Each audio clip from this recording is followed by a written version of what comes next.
maximize our evacuation capacity, we have quickly stood up an unprecedented global effort and established a series of processing stations in third countries. In short, we're not flying them directly to their country, they're flying to these processing stations, where we're working with more than 24 countries across 4 continents. We've secured agreements with across the Gulf, in Central Asia, and in Europe, including processing centers in Qatar, Germany, Kuwait, Spain, and elsewhere. It allows us to sort and process these evacuees. These transit centers provide a safe place for the SIV applicants and other vulnerable Afghanis and their families to complete their paperwork while we conduct security screenings and background checks before they continue on to their final destination in the United States or in another country, one of our NATO allies as well. And so from Asia to Africa, from Europe to the Western Hemisphere, nations are making generous offers to support resettlement efforts. And I've been in personal contact with the leaders of many countries, including Qatar, Germany, Spain, Italy, the UAE, and others. They're making vital contributions. To thank them for their support and to discuss how we can continue to coordinate our efforts in Afghanistan moving forward is the reason why I continue in contact with them. And I want to again thank all of our partners for their continuing to stand together. We've also activated the first stage of what's referred to as the Civil Reserve Air Fleet to help with the onward movement of evacuees from these transit centers. Our military aircraft and others will get them to these centers, but then we're going to get the Civil Reserve Fleet. It's a program that's was designed in the wake of the Berlin airlift after World War II to use commercial aircraft to augment our airlift capacity. This is a voluntary program for our commercial airlines, and we're grateful for those airlines and the U.S. carriers who are supporting us. This effort will only use 3 or 4 planes from each of the major carriers, vast fleets of aircraft. So there should be no effect or a minimal effect on commercial air travel. And we'll stay in close coordination with our partners to mitigate any impact. These Civil Reserve flights will be helping facilitate the safe movement of people from staging locations and transit centers like Qatar or Germany to the United States or to a third country. None of them will be landing in Kabul. Now, the American aircraft as part of this will not be going to any country but the United States. As this effort unfolds, I want to be clear about 3 things. 1, planes taking off from Kabul are not flying directly to the United States. They're landing at U.S. military bases and transit centers around the world. Number 2, at these sites where they're landing, we are conducting thorough security screening for everyone who is not a U.S. citizen or a lawful permanent residence. Anyone arriving in the United States will have undergone a background check. Number 3, once screened and cleared, we will welcome these Afghans who helped us in the war effort over the last 20 years to their new home in the United States of America, because that's who we are. That's what America is. You know, I've been touched by the outpouring of support that we've seen from communities, organizations across America mobilizing to support these efforts. So many of these Afghans stood bravely by U.S. troops in Afghanistan. And now, the United States, including veterans groups, refugee settlement agencies, religious organizations, and so many others, are standing with our Afghan allies. It exemplifies the best of America. And I want to say again, just how difficult this mission is and how dangerous the dangers it poses to our troops on the ground. The security environment is changing rapidly. There are civilians crowded at the airport, although we've cleared thousands of them. We know that terrorists may seek to exploit the situation and target innocent Afghans or American troops. They're maintaining constant vigilance. We're maintaining the constant vigilance to monitor and disrupt threats from any source, including the likely source being ISIS-K, the Afghan affiliate referred to as ISIS-K. But we're under no illusions about the threat. I said on Friday, ISIS-K is a sworn enemy of the Taliban, and they have a history of fighting one another. But every day we have troops on the ground.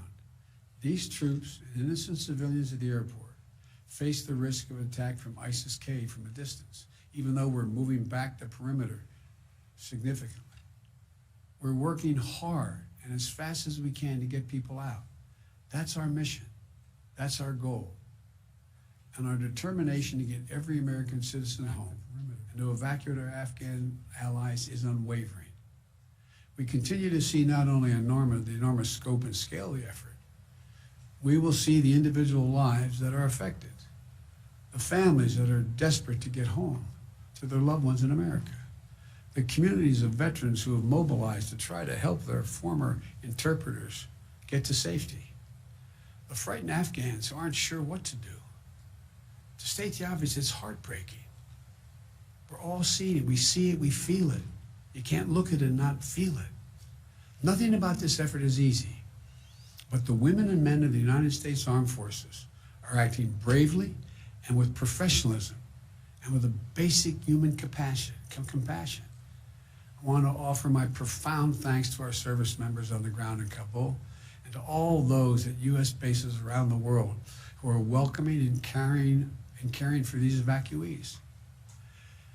And to all the diplomats and civil servants who are working around the clock to rescue American citizens, the citizens of our allies, our Afghan partners, vulnerable Afghans such as women leaders and journalists. What we are doing is extraordinary. And you have to think of all they're doing, thanks to the people who, from all over the world, who are helping this effort. So I want to thank you, and I'll keep you informed every day as we move forward. May God protect our troops and our diplomats and who are serving in harm's way. Now I'll take a few questions. Darlene from the Associated Press. Mr. President, thank Yes. you. We're 9 days away from the August 31st deadline. Will you extend that deadline, or what is your thought process on extending the evacuation operation? There's discussions going on among us and the military about extending. Our hope is we will not have to extend, but there are going to be discussions, I suspect, on how far along we are in the process. Mr. President. Mario Parker, Bloomberg. Thank you, Mr. President. Just to piggyback off the August 31st deadline, you told the G7 in Cornwall, you promised them support back in June. If they ask for a larger or a longer American presence past the August 31st deadline, what will you tell them on Tuesday, sir? I will tell them that we'll see what we can do. Look, we are working closely with the G7. I've spoken with most of the leaders of G7. I'll be doing a conference with them, I think Tuesday, I'm not certain. And we'll have that discussion, but we already have helped get out diplomats from other countries. We've already helped get out citizens from other countries, and we'll continue to do that. And Mr. President, it sounded like you've extended operations into Kabul outside of the airport. Is that correct? What I'm not going to do is talk about the tactical changes we're making to make sure we maintain as much security as we can. We have constantly, how can I say it, increased rational access to the airport where more folk can get there more safely. It's still a dangerous operation, but I don't want to go into the detail of how we're doing that. Mr. President. Andrew from the Wall Street Journal. Thanks, Mr. President. Our reporting on the ground shows that Afghans with the proper paperwork are still having trouble getting to the airport. Some say they feel abandoned by the U.S. U.S. embassy staff still haven't. Some U.S. embassy staff that are Afghan haven't been able to make it into the airport as well. Why isn't the U.S. doing more to allow Afghans into the airport, to ensure access to the airport? And are you still opposed to setting up an extended perimeter around the airport to help ease that access? Number one, I think you're going to see they're going to get out. Number two, we have made a number of changes, including extending access around the airport and the safe zone. And we've done a number of things, again, I don't want to get into detail about, but the fact is that more and more of the groups we urgently want to get out of Afghanistan, starting with American citizens and the folks who worked in the embassies and personnel with our allies, as well as the Afghans who helped them and worked in those embassies, as well as those who helped them on the battlefield as well. We are working diligently to make sure we've increased the ability to get them out. We've changed the gate operations and a whole range of things, and that's why we've been able to significantly increase the number of people we're getting out. And will the Taliban agree to an extension past August 31st? Have you discussed that with them? We've discussed a lot with the Taliban. They've been cooperative in extending some of the perimeter. That remains to be seen whether we ask that question. Ed, fire away. Yes, Why don't Mr. you President, jump actually over that? following up on Andrew's question, because the United States is now negotiating with the Taliban over airport access and such, do you now trust them? And then a question on the public response. A new poll out today shows Americans wanted to withdraw from Afghanistan, but they disapprove of the way you've handled it. Poll also found that based in part on what's transpired in the last week, a majority of Americans, and forgive me, I'm just the messenger, no longer consider you to be competent, focused, or effective in the job. I haven't seen that poll. It's out there from CBS this morning. What would you say to those Americans who no longer believe that you're Look. up to the job? I had a basic decision to make. I either withdraw America from a 20-year war that, depending on whose analysis you accept, cost us $150 million a day for 20 years or $300 million a day for 20 years. Who, and I carry this card to me every day, and who, in fact, where we lost 2,448 Americans dead and 20,722 wounded. Either increase the number of forces we keep there and keep that going, or I end the war. And I decided to end the war. As I said the other day, the only reason we're in Afghanistan is this is the place from which bin Laden attacked the United States of America. Had this been in another Middle Eastern country where he could have easily have moved from, we would have never gone to Afghanistan. So the question is, when is the right time to leave? Where are our national interests? Where do they lie? And the idea that we are in a situation where we can not recognize that terrorism has metastasized around the world, and the need for us to focus on other parts of the world which create an even greater danger of an Al-Qaeda-like operation beginning, can't be ignored. And we are, as you well know, because you follow this, we are a number of places where we're doing that without permanent basing American forces there. So I think when this is over, the American people have a clear understanding of what I did, why we did it, and but look, that's the job. My job is to make judgments. My job is to make judgments no one else can or will make.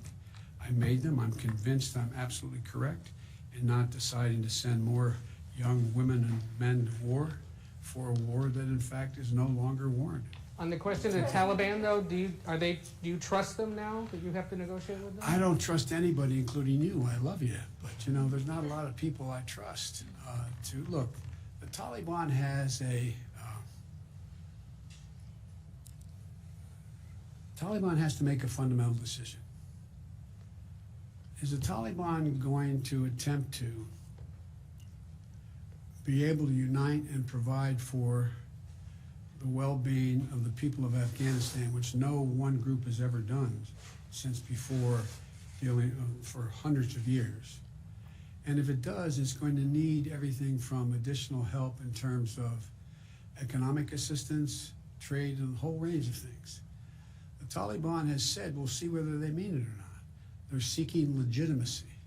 They're seeking legitimacy to determine whether or not they will be recognized by other countries. They have told other countries as well as us they don't want us to move our diplomatic presence completely. But all this is all just talk now.